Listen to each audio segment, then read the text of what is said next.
Fala galera, Robson Lima aqui com mais seu vlog, gravando aqui no outro horário. Me diz aí o que vocês acham da iluminação. E eu quero falar do caso Epstein, ou melhor dizendo, eu quero falar uma coisa específica usando o caso Epstein de gancho. Eu não tenho interesse em mostrar a vítima, não tenho interesse em vitimizá-las. Então não se preocupe, não vai ter nenhuma foto aqui, não vai ter nenhuma. Não, eu não tenho interesse nessa parte. Até porque eu tenho que conversar pra vocês que eu meio que não tive estômago pra ver muita coisa ali, tá? Eu passei por cima. Tem um site, se eu achar ele, eu vou deixar na descrição ou num comentário fixado, que você pode ver todos os e-mails lançados até agora, como se fosse uma caixa de entrada do Gmail. É bem legal, é bem útil, sabe? Então, se você tiver afim, você pode ir lá. Mas não, eu quero falar aqui de uma coisa muito mais interessante, que é o quê? Número um, quem são essas elites que coordenam o mundo, né? Que tem esse poder, essa riqueza toda, essa influência política para fazer todas essas coisas absurdas e morais e ficar tranquila? E dois, por que a maioria das pessoas, quando são confrontadas com esse tipo de mal, elas têm que correr para uma teoria de foram os judeus, é os Illuminati e não sei o que, não sei o que, não sei o que. São esses dois aspectos que me interessam muito e disso eu quero falar depois da vinheta.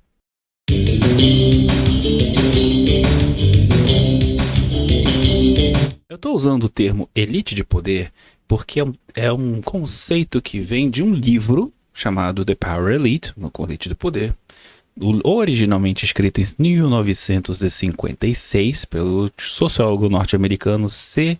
Wright Mills, que também é o cara que cunhou o termo imaginação sociológica, tá? Só para você ficar sabendo.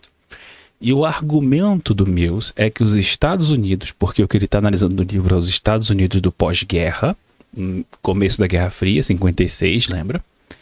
Eles são governados por uma pequena, coesa e interligada elite de poder. São grupos bem específicos, pequenos e coesos porque eles vêm todos dos mesmos lugares, entendeu? E pequenos porque, por definição, é um negócio que privilegia essa concentração de poder. Quem é essa elite do poder norte-americano? É uma elite corporativa, que é econômica, que são diretores de grandes empresas, indústrias, diretores da Shell, da ExxonMobil, esse tipo de coisa, grandes banqueiros, JP Morgan, etc. A elite política, que são os políticos principais que ocupam o poder executivo, que é o presidente da república, o cara que está no gabinete de segurança, o cara que é conselheiro, o cara que é um deputado lá, só que tipo ele tem muita influência no partido, etc. E a elite militar, que é uma particularidade de lá dos Estados Unidos, entre outros lugares, que ele chama de warlord, inclusive. Para quem manja aí, é interessante. Nos Estados Unidos, geralmente você só vê esse termo de senhor da guerra aplicado para gente no continente africano, né? Os altos comandantes das forças armadas, especialmente após a Segunda Guerra Mundial, que eles estavam ali fazendo todo esse clima de guerra perpétua, né? No caso da época com a União Soviética, eles acabam também se colocando como uma elite, porque lá, como o exército ele é voluntário, né? A última vez que houve um alistamento obrigatório foi na Guerra do Vietnã. Então, como o exército é basicamente voluntário, as pessoas que estão nos altos cargos do exército tendem a ser pessoas que já vêm de famílias que são do exército há muito tempo. Ou seja, o tipo de militar que nós aqui no Brasil conhecemos por causa das tentativas de golpe da intentona de 8 de janeiro, lá é um tipo muito mais comum de alto oficial militar. Você só sobe na hierarquia se você tiver essa disposição de realmente comprometer com a corporação. E a maioria das pessoas só vai ter essa disposição porque elas já são de famílias que estão fazendo isso há muito tempo, por 2, 3 gerações. Então, existe essa concentração de poder que também é geracional, tá? E o que é importante a gente pensar no caso Epstein é o quê? Todas as pessoas que você for puxar no caso Epstein, seja Trump, seja Clinton, seja o Chomsky, que também é um outro, né, que nunca segurei a mão, graças a Deus, né?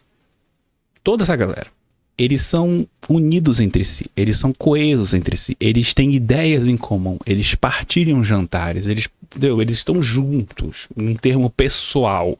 Eu já apontei para isso num vídeo anterior falando de corrupção aqui no Brasil, usando um livro como exemplo, falando de casos mais antigos e tal, KPM, Coroa Brastel, etc. Vou deixar o vídeo aqui na bolinha aí na descrição, você pode dar uma olhada depois. Mas só para você ter noção de que isso é uma realidade do mundo. Não é só uma teoria vazia, entende? Como essa elite se preocupa em ocupar postos de comando institucionais, elas se preocupam em colocar o presidente da República dos Estados Unidos, em colocar o chefe do Estado-Maior das Forças Armadas, né?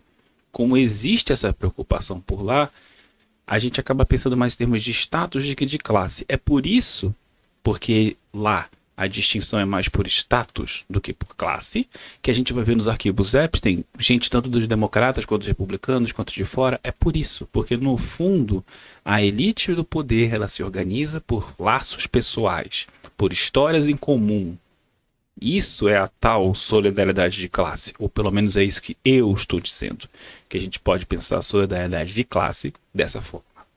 Embora a pergunta de o que leva alguém a acreditar em conspirações, em teoria da conspiração, Illuminati, os judeus coordenam o mundo, etc, etc, seja uma pergunta enorme que eu literalmente não tenho como vencer em um vídeo de menos de não sei quantas horas, se é que eu conseguiria fazer isso, é uma pergunta interessante a se fazer e a se pensar. Eu vou deixar uma citação e uma explicação pequena com vocês de um livro chamado O Imaginário, do Gilbert Durand. É um livro super hermético, na verdade, talvez eu faça até um clube do livro sobre ele.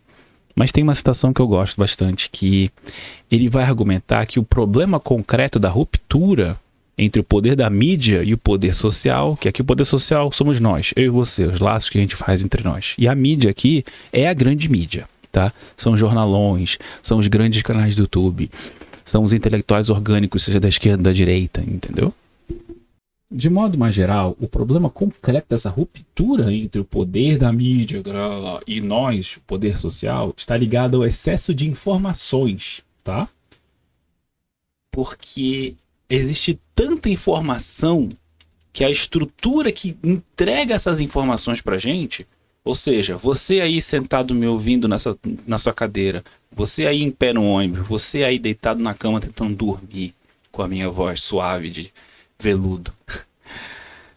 Isso é a estrutura de como você recebe a sua informação, entende? Então o que ele está dizendo aqui é que essas informações estão sobrecarregando esse sistema. A informação, ela não morre, ela é não entrópica. Se você sabe de alguma coisa, eu não deixo de saber. Eu sei e você sabe. Só que o problema é que a instituição é o contrário, a instituição é entrópica. Eventualmente, tudo se desfaz, tudo, né, acaba de alguma forma. Então a gente sempre vai ter esse perigo.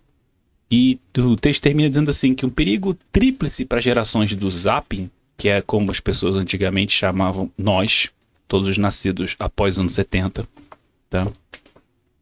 Um perigo tríplice para gerações do zapping periga quando a imagem sufoca o imaginário, quando nivela os valores do grupo.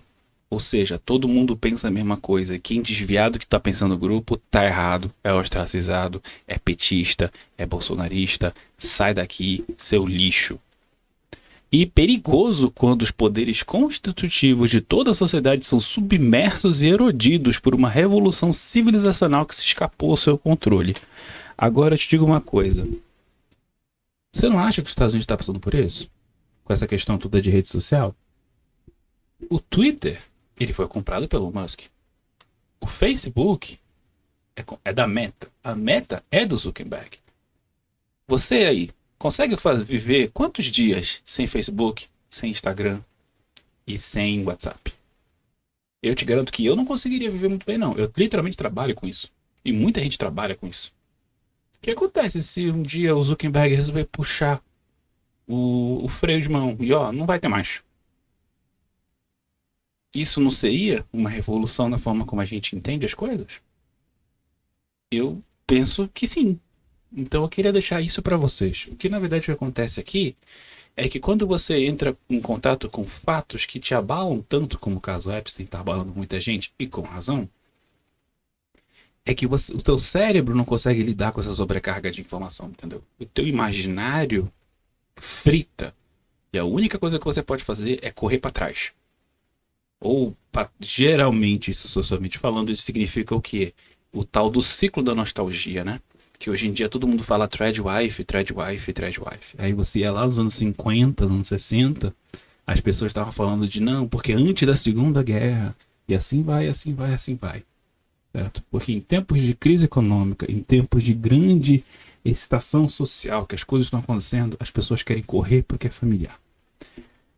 Então, eu estou fazendo esse vídeo o quê? Porque para mim, o caso Epstein ele aponta exatamente isso.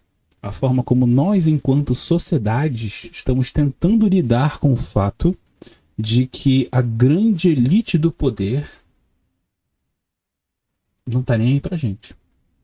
Para os Estados Unidos, um país onde essa ideia de que realmente existe o bom milionário era um negócio muito mais forte lá, é uma coisa incrivelmente maior, incrivelmente mais desesperadora. E a gente tem nos Estados Unidos um presidente que não tá muito afim de jogar pelas regras. Eu não estou dizendo que vai acontecer, meu Deus, isso e aquilo, o Sociolog virou bola de cristal. Eu só estou dizendo que pode acontecer sim alguma coisa. E que até em coisas terríveis como essa do Epstein, a gente vê que no fundo isso é tudo muito humano. Então a gente não precisa ficar pensando em reis do mal, em demônios, em, sabe, grandes conspirações. Porque no fundo, o Epstein era só um cara que tinha dinheiro e que não tinha moral nenhuma. E se não fosse ele, seria outra pessoa. Porque a elite do poder, no fim, é só humano. E sem escrúpulos. Essa foi boa. Eu espero que vocês tenham gostado do vídeo rápido. Desculpa qualquer coisa, meu Deus do céu. Eu precisava só tirar isso da minha cabeça. E é isso. É mais um comentário do que uma aula. Mas fiquem aí com a definição do direito de poder do Mills. Eu acho que é muito... O Sir Wright Mills, na verdade, é um cara extremamente importante.